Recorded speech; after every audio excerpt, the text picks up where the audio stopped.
Vamos continuar o nosso estudo do Evangelho de Marcos. E nós vamos estudar Marcos capítulo 2, verso 1, até o capítulo 3, verso 6. Por quê? Porque aqui neste trecho há uma série de histórias, de momentos em que Jesus entra em controvérsias com os líderes religiosos da época. Essas controvérsias vão nos revelar aspectos fundamentais do caráter de Cristo e dos seus ensinos. E com estas histórias, Marcos vai continuar respondendo a uma questão que ele traz no início do seu evangelho: quem é Jesus Cristo? E por meio dessas histórias, dessas controvérsias com os fariseus e líderes religiosos, Marcos vai nos mostrar aqui que Cristo realmente é divino, é o Messias divino, não apenas um salvador humano, não apenas um bom mestre moral, mas alguém muito além disso. Então vamos analisar essas controvérsias, essas histórias e vermos o que você e eu podemos aprender sobre Cristo e sobre ensinamentos de Cristo e como que isso vai ser aplicado à nossa vida. A primeira história que nós vamos abordar aqui diz respeito à cura de um paralítico. Você pode depois ler Marcos capítulo 2, 1 a 12. E aqui Jesus Cristo entrou numa controvérsia com os líderes pelo seguinte: porque Cristo, ao curar este paralítico em Cafarnaum, Cristo também afirma ser Deus. E aqui está a questão. Por exemplo, quando Cristo cura este homem, né, Cristo percebe aqui a fé e o amor que os amigos daquele homem tinham. Eles baixaram a sua cama, que era uma espécie de um lençol na época, baixaram pelo telhado para que aquele homem chegasse até Jesus. Então você imagina o esforço que aqueles 4 amigos fizeram para ir em cima de um telhado com aquele paralítico. Eles o baixam, Cristo admira e elogia aquela fé, porque não é uma fé qualquer, é uma fé acompanhada de ação, é uma fé acompanhada de obras. Não é uma justificação pelas obras, mas uma fé que é acompanhada de obras, porque a verdadeira fé ela tem que ser materializada de alguma forma, e ela é materializada desse jeito. É por isso que Tiago 2,26 diz que a fé sem obras é morta. Não falando aqui, óbvio, da justificação pela fé, que é unicamente pela fé em Cristo, mas quando Cristo, diz o verso 5, vê a fé daqueles homens e ele elogia, Cristo está demonstrando aqui que realmente a verdadeira fé ela é acompanhada de ações, de atitudes. Mas em qual momento aqui a divindade de Cristo fica latente? Tanto na cura quanto no perdão que Cristo dá aos pecados daquele paralítico. Aqui nós percebemos uma coisa muito importante, que quando Cristo cura aquele homem fisicamente, primeiro Cristo viu que ele precisava ter uma cura mental, uma cura emocional. Vou ler aqui para você o que está no versículo 5. Vendo-lhes a fé, Jesus disse ao paralítico: Filho, os teus pecados estão perdoados. Verso 6. Mas alguns dos escribas estavam assentados ali e arrazoavam em seu coração: por que fala ele deste modo? Isto é blasfêmia. Quem pode perdoar pecados senão um que é Deus? Quando Cristo diz para este homem que os pecados dele estavam perdoados, Cristo demonstra que ele tinha uma compreensão dele mesmo, ele tinha uma autoimagem, diríamos assim, ele tinha a convicção de que ele era Deus. E esta afirmação foi vista como blasfema pelos escribas, né, que estavam ali assentados. Porque, de acordo com a Bíblia, e Daniel 9, verso 9 diz, Salmo 32, verso 5, já no Antigo Testamento só Deus pode perdoar pecados. E quando Cristo faz essa declaração, ele está dizendo que ele, além de ser o Messias, ele é um Messias divino. Não é um revolucionário, não é um líder político, mas é Deus que vem para revolucionar os corações, transformar a mente do ser humano e prepará-lo para o reino eterno que será presenciado por nós após a segunda vinda de Cristo. Então Cristo aqui, ele assume a sua divindade. Só que percebe que antes de ele realizar o milagre da cura, para com aquele paralítico, ele dá a ele a certeza do perdão, porque a mente dele estava culpada. É possível que ele estivesse doente pelo seu estilo de vida, ou não simplesmente pelo estilo de vida, mas a mente estivesse atormentada pelo fato de muitos crerem que ele poderia estar sofrendo a maldição da parte de Deus. Então Cristo demonstra que curar o ser humano de uma forma completa, integral, ou como alguns preferem, de uma forma holística. Então Cristo aqui demonstra que é Deus, e aqui ele demonstra também que ele tem a capacidade, e isso não é pouca coisa, de ler o que estava na mente deles. Porque no verso 8 é dito que Jesus, percebendo o que eles estavam pensando, Cristo contra-argumenta, dizendo o seguinte: para mim é fácil perdoar os pecados dele, e como prova disso eu vou curá-lo agora. E aí ele cura. Então, se Cristo estivesse aqui blasfemando, obviamente que Deus não teria atuado por meio de Cristo. Mas como Cristo era Deus, e ele sustenta a sua afirmação de divindade com a cura, aqui ele não deixa dúvida alguma para nós, leitores pós-modernos, de que nós devemos ter a Cristo não apenas como um bom mestre moral, mas como Deus também. Tá? Então essa história mostra isso para nós. Uma outra história, um outro momento controverso que Cristo teve, encontramos aqui nos versículos 13 a 22. Nos versos 13 e 14, nós vemos aqui que Jesus faz um chamado para Levi e Mateus. Por que isso aqui foi controverso na época? Porque um judeu trabalhar para o Império Romano na época, um judeu ser um funcionário público romano já era um absurdo. Agora, imagine sendo um coletor de impostos. Ele coletava impostos para Roma.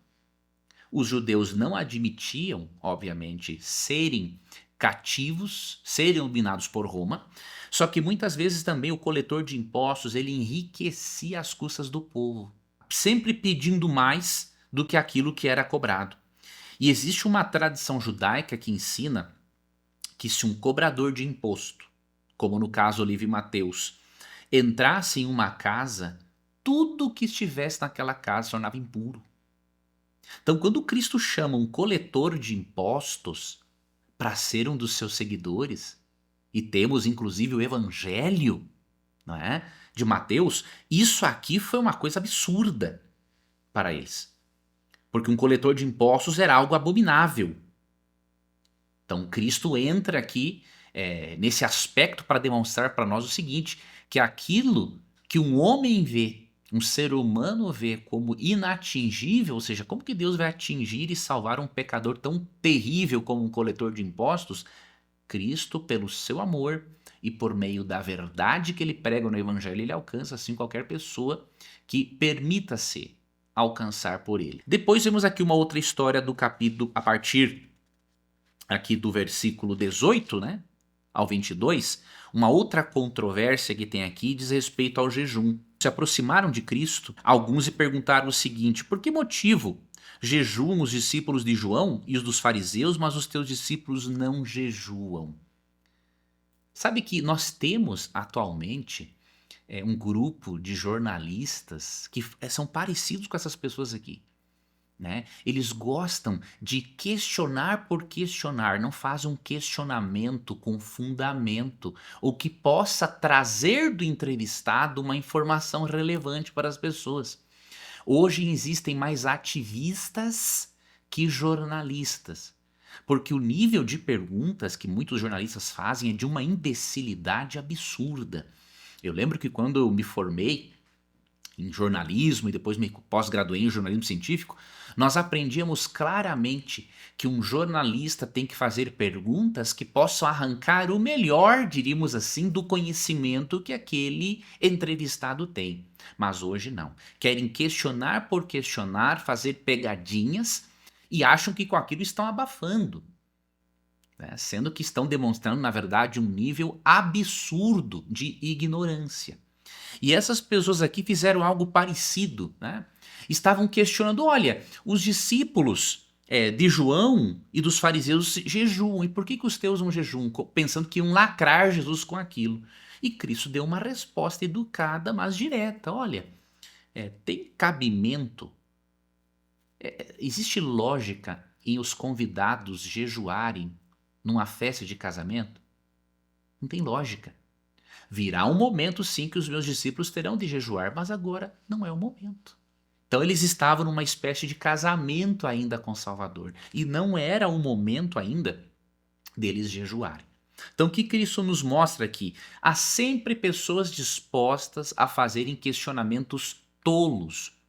Você não deve dedicar muito do seu tempo a isso, mas em algum momento você tem que responder como fez Jesus. Não tanto por aquele que questiona, porque muitas vezes aquele que vive para questionar, ele não é muito sincero. Mas o público que está ao redor e que mantém contato com aquele questionamento, com aquela informação, ele é sincero. Então você precisa responder muitas vezes em nome dessas pessoas sinceras. E no final, Jesus usa aqui algumas ilustrações muito importantes para contrastar a diferença dos ensinamentos dele e dos ensinamentos daqueles líderes da época, né? Ele fala no verso 20 que dias virão, de Marcos capítulo 2, em que o noivo Jesus será tirado deles, e aí eles terão um motivo para jejuar, quando Cristo morrer, for torturado, morto. Então eles teriam um momento para jejuarem de tristeza, mas no momento não, eles deveriam aproveitar o momento com Cristo, né, naquele contexto. E aí depois Cristo diz no verso 21 e 22 que ninguém costura remendo de pano novo em veste velha, porque o remendo novo tira a parte da veste velha e fica maior a rotura. Então ele está dizendo o seguinte: assim como não tem lógica você colocar um remendo novo numa veste velha, porque vai aumentar, porque o remendo novo ele é mais firme, ele é mais forte. Então se você costurar o remendo novo numa veste já velha, aquele remendo novo vai ainda acabar contribuindo para rasgar ainda mais a veste. Então ele está dizendo o seguinte: não tem cabimento, da mesma forma que não tem cabimento jejuar enquanto o noivo está presente no casamento, não tem lógica os meus discípulos jejuarem porque agora vocês querem que eles jejuem. E da mesma forma que não tem lógica em misturar, digamos assim, um remendo novo com uma roupa velha, os meus ensinos que são novos, que são bons, não podem ser misturados com esses ensinos ultrapassados, na verdade distorcidos, que esses líderes religiosos fizeram da palavra de Deus. E a segunda ilustração ele usa também aqui no versículo 25. Ninguém põe vinho novo em odres velhos, do contrário, o vinho novo romperá os odres, e tanto se perde o vinho como os odres. Mas põe-se vinho novo em odres novos, ou seja, não tem como misturar a beleza, a novidade do evangelho de Cristo com as tradições religiosas daquela época. Tá bom? Então ele finaliza essa controvérsia dando essas ilustrações. Outro momento controverso que Cristo teve aqui no capítulo 2 do Evangelho de Marcos foi sobre a observância do sábado. Você pode ler este evento aqui em Marcos 2, 23 a 28. Jesus aqui, na verdade os seguidores de Cristo foram acusados de transgredirem o sábado por colherem espigas no sábado. Veja, o colher espigas, eles pegavam, né, aquelas espigas, digamos assim, de trigo, separavam, né, o trigo e comiam aquilo. Era costume fazer isso. Seria a mesma coisa que você hoje colhermos uma fruta no dia do sábado. Estamos passeando por um pomar, encontramos uma bela fruta e decidimos comer. Para eles, naquela época, eles haviam criado regras excessivas em torno do quarto mandamento da lei de Deus. Por exemplo, de acordo com uma tradição judaica, haviam 39 formas de trabalho que eram proibidas no sábado. Eles ampliaram aquilo que estava na lei. Se você ler Êxodo 28 a 11, Deus é muito claro quanto ao tipo de trabalho a não ser feito no sábado. Agora, Deus nunca deu uma ordem sequer proibindo a pessoa de, por exemplo, colher algo no sábado para comer. Não é o trabalho de colheita que é proibido no sábado, que é você trabalhar colhendo, arando o campo, não é isso. Aqui eles fizeram algo simples, passaram não é? Por meio de uma plantação, pegaram algumas espigas, separaram ali para poder comer, e aquilo ali já foi visto por aquelas pessoas da época como uma transgressão do sábado. Só que Deus nunca ensinou isso. E aí Cristo entra em uma controvérsia mostrando o quê? Isso que é muito importante. A maneira correta de se observar o quarto mandamento. Muitos cristãos sinceros leem esse trecho e acham que com isso Cristo está abolindo a lei. Veja, isso é um absurdo. Não pode pensar desta forma. Se você pensar dessa forma, você vai tornar a Bíblia e o Evangelho incoerentes. Tá, o próprio fato de Cristo morrer na cruz prova duas coisas. Primeiro, que nós não podemos ser salvos pela nossa obediência. E segundo, que essa lei não pode ser mudada. Se pudéssemos ser salvos por nossa obediência, Cristo não teria morrido na cruz. Se a lei pudesse ser mudada, Cristo também não teria morrido na cruz. Ele teria feito um ajuste na lei e estava tudo resolvido. Então, tira da sua mente essa ideia de que quando Cristo entra em controvérsia acerca do sábado, ele está abolindo o sábado. Isso é um absurdo. A questão abordada por Cristo é quanto à maneira como o quarto mandamento era observado naqueles dias. E aí você vê que Cristo cita como exemplo Davi. Davi, nós sabemos que não era lícito a alguém comer os pães separados no santuário celestial, que era para os sacerdotes. Aqueles pães tinham um simbolismo. E o simbolismo último, né? Representam Jesus, o pão da vida. Então aqueles pães da proposição não poderiam ser comidos por outra pessoa que não fosse o sacerdote comido por Deus. Mas Davi, em uma necessidade, ele, quando teve fome, comeu dos pães da proposição, os quais não é lícito comer, diz aqui o verso 26, senão os sacerdotes. E aí Cristo argumenta o seguinte: se Davi pôde comer os pães da proposição, que eram somente para os sacerdotes, por que os meus discípulos não podem colher algumas espigas no sábado e comer porque estão com fome? Se Davi, para atender a sua necessidade física, comeu daqueles pães, por que eles não vão colher espigas? Sendo que eles não estão pagando por isso e não estão trabalhando por isso.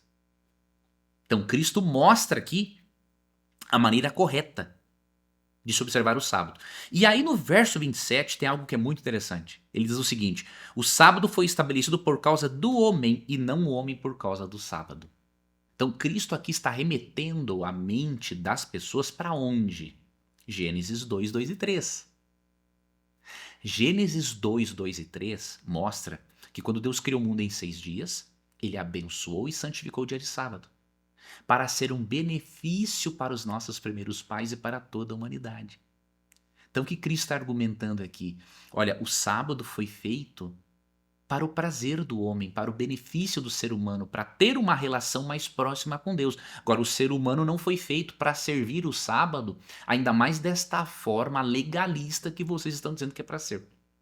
E aí o verso 28, ele é a chave. De sorte que o Filho do Homem é Senhor também do sábado. O que Cristo quer dizer com isso? Que ele é o Criador do sábado.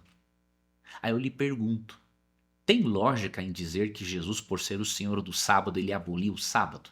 Como é que que tipo de senhorio é esse que tem como base a abolição do mandamento do qual ele é o Senhor? Cristo seria um Senhor de meia tigela, e não é esse o caso. Cristo é Deus supremo, é Deus pleno. De acordo com Colossenses 2,9, nele habita corporalmente toda a plenitude da divindade. Quando Deus abençoou e santificou o sábado, Cristo estava lá. Cristo é o Criador do sábado, junto com Deus Pai e o Espírito Santo. Porque João 1, 1 a 3 diz que tudo foi feito por meio de Cristo. E sem ele nada do que foi feito se fez.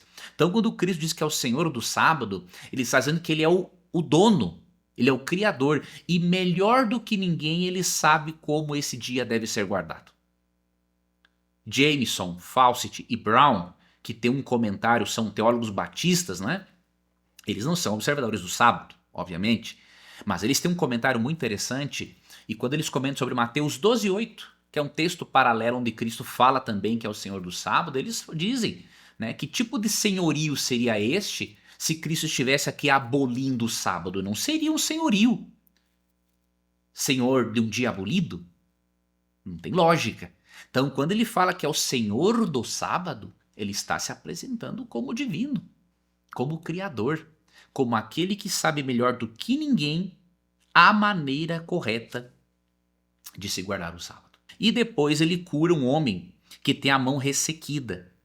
E olha que interessante, você percebe aqui no versículo 4 que quando eles o acusaram por fazer o bem no sábado, Cristo tem que dar mais uma lição quanto à maneira de se observar esse dia. Jesus fala assim, ó: então lhes perguntou: é lícito nos sábados fazer o bem ou fazer o mal? Salvar a vida ou tirá-la? Mas eles ficaram em silêncio. Preste atenção nisso aqui. Quando Cristo pergunta para eles se é lícito aos sábados fazer o bem ou o mal, ele está dizendo que existem coisas lícitas de se fazer no sábado e coisas ilícitas. Você não acha? Não há conclusão lógica. Ele pergunta para eles se é lícito fazer o bem ou o mal. Se é lícito tirar a vida, né? Salvar a vida, na verdade, ou tirá-la. Então ele está argumentando aqui que salvar a vida é lícito. Agora, quando você vai para Mateus 12:12, que é um relato paralelo também, ele complementa: é lícito fazer o bem aos sábados. Ou seja, ele não diz que é lícito trabalhar de forma a ganhar pão, ele não diz que é lícito fazer qualquer atividade, ele diz que é lícito fazer o bem. Então, se ele diz que há algo que é lícito, isso significa que há algo que é ilícito. E isso continuou em vigor nos dias dele e continua em vigor nos nossos dias. Porque em Mateus 5,17 ele diz que ele não veio abolir a lei, ele veio cumprir. E cumprir, no termo grego plerô, tem o sentido de completar, encher, dar o verdadeiro sentido. Obviamente, tudo aquilo que foi prefigurado na lei de Moisés se cumpriu, encontrou seu cumprimento em Cristo. Agora, o que ele faz com a lei de Moisés? Ele amplia o significado espiritual que ela contém. Ele não a muda. Então, e essa verdade está em Mateus 5:17-19. E aí Cristo aqui, mais uma vez, demonstra a maneira correta de observar o quarto mandamento. Então você tem que prestar muita atenção nisso. Você vai ver muitas pessoas, até sinceras, alegando que o sábado foi abolido, mas essas histórias em que Cristo entra em controvérsia em relação ao sábado, nunca Jesus Cristo questiona a validade do mandamento. Ele questiona a maneira como o mandamento deveria ser observado. Faça essa atividade mental. Leia essas controvérsias de Cristo sobre o sábado, que aparecem nos evangelhos, com a seguinte pergunta em mente: Cristo estava indo contra o mandamento revelado anteriormente em Êxodo 28-11, abençoado e santificado em Gênesis 2 e 3, ou Cristo era contra a maneira distorcida de se observar o sábado ensinada pelos líderes religiosos da época? Se você estudar esse assunto tendo essas perguntas em mente, o Espírito Santo vai ajudar você a encontrar a resposta correta. E você vai perceber que muito do que teólogos, pastores, influenciadores têm dito contra o sábado não tem justificativa, não tem cabimento algum. Vamos agora para as histórias finais que mostram essas controvérsias de Cristo com os líderes religiosos da época.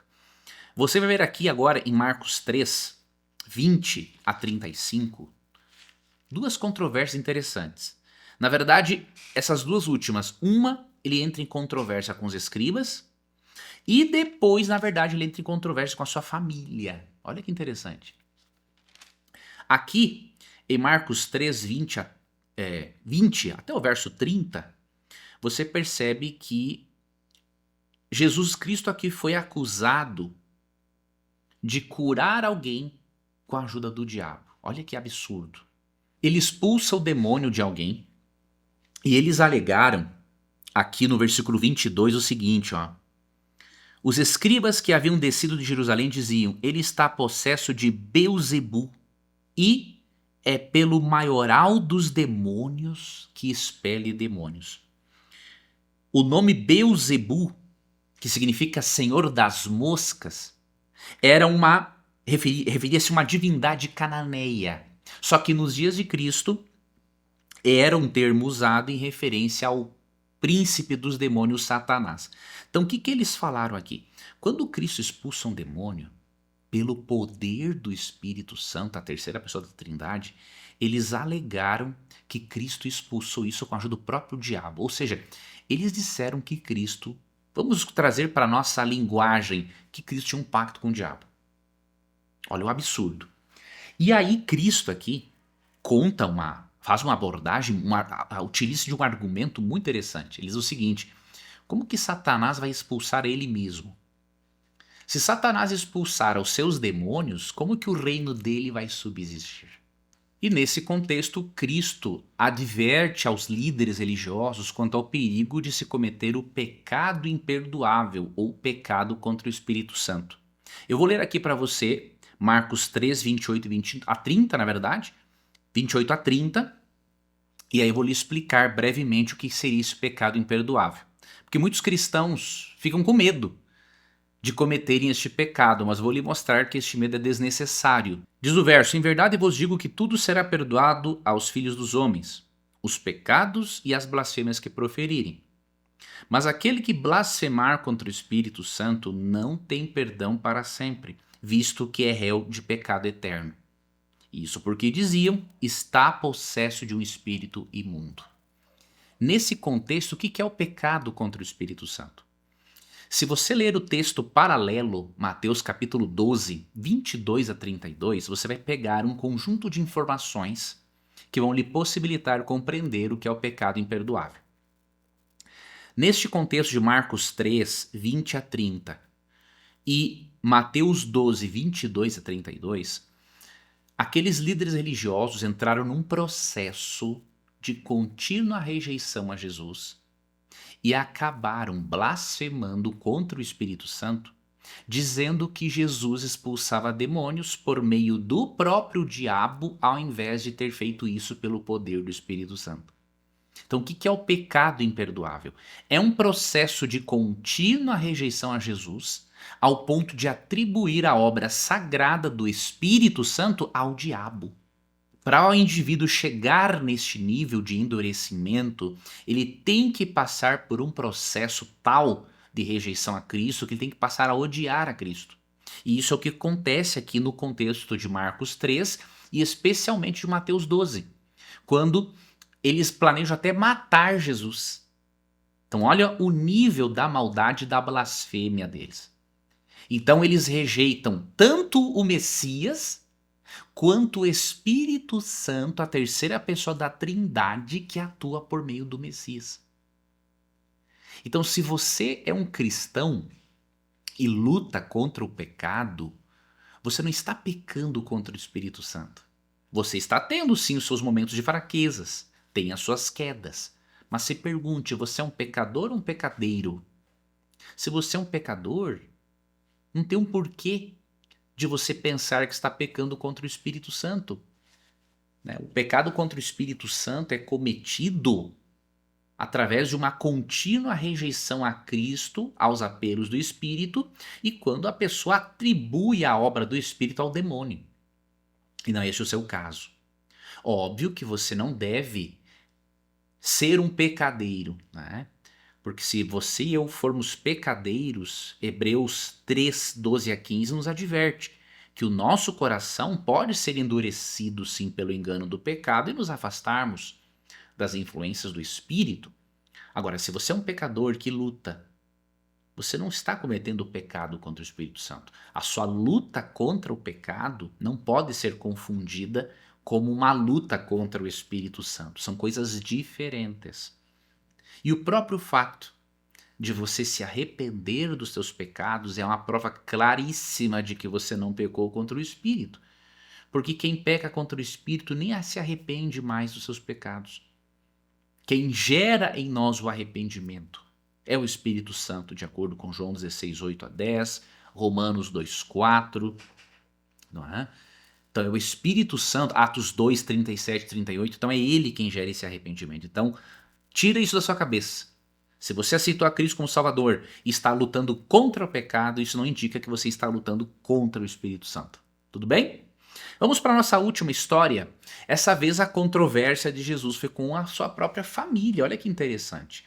Quando você lê aqui os versos 31 a 35, você percebe que os familiares de Jesus acreditavam que ele estava passando por um processo de instabilidade mental. Por quê? Diz aqui, entre os versículos 31 até o 35, a família de Jesus, incluindo a sua mãe, mandaram chamá-lo. E aí, eles estavam lá justamente porque pensavam que Cristo estava com algum problema, porque ele não tinha comido, né? Ele queria atender a todos, estava sem comer, e aí pensaram que, bom, se Cristo está passando por essa instabilidade mental, para a própria segurança dele, vamos ajudá-lo. E queriam levá-lo até a força. Agora, olha o que aconteceu. A família acreditou que Cristo estava meio fora de si. Cristo não foi mal educado, não desrespeitou sua família, sua mãe, de forma alguma. Cristo não era pecador, ele era perfeito. Só que neste contexto, olha que interessante, naquele momento a família de Cristo não estava em harmonia com a vontade de Deus e nem Maria. E isso é o que demonstra a resposta de Jesus. Quando falaram assim, olha, tua mãe e teus irmãos estão lá fora à tua procura, olha o que Cristo falou no verso 33. Quem é minha mãe e meus irmãos? Verso 34. E correndo olhar pelos que estavam assentados ao redor, disse, eis minha mãe e meus irmãos. Portanto, qualquer que fizer a vontade de Deus, esse é meu irmão, irmã e mãe. Naquele momento, mesmo sem querer, mesmo bem intencionados, os familiares de Jesus não estavam fazendo a vontade de Deus. Estavam atrapalhando o ministério dele.